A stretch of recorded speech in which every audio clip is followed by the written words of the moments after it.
আপনারা জানেন জমিয়তে উলামা ইসলাম কোন দল জানেন? সেই দল যে দলের সর্বপ্রথম সভাপতি যিনি হলেন দারুল উলুম দেওবন্দের সর্বপ্রথম ছাত্র শেখুল হিন্দ মাহমুদুল হাসান দেওবন্দি রহমতুল্লাহ আলাইহি, এবং ব্রিটিশ খেদা আন্দোলনের সর্বপ্রধান নেতা ছিলেন উনি।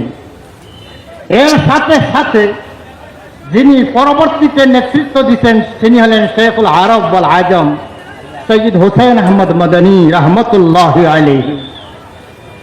আর সেই দারুল উলুম দেওবন্দের সেই আকাবিরদের রেখে দেওয়া আমানত জমিয়তে উলামা ইসলাম।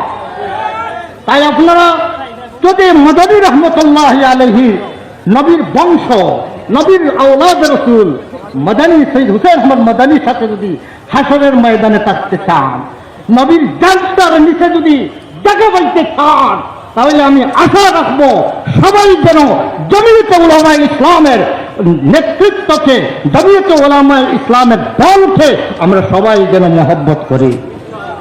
আগামী নির্বাচনে জমিয়তের সমর্থিত প্রার্থী যেখানেই হবে তাকে যেন আমরা জয়যুক্ত করে জমিয়তের ঝান্ডাকে বাংলার জমিনে উদ্দিন করে ছাড়ি, সঠিক ইসলাম যেন কায়েম করি। নকল ইসলাম থেকে সবাই বাঁচিয়ে থাকবেন, নকল ইসলাম থেকে বাঁচিয়ে থাকবেন, সঠিক ইসলামকে সমর্থন করবেন। ওয়া আলহামদুলিল্লাহ রাব্বিল আলামিন।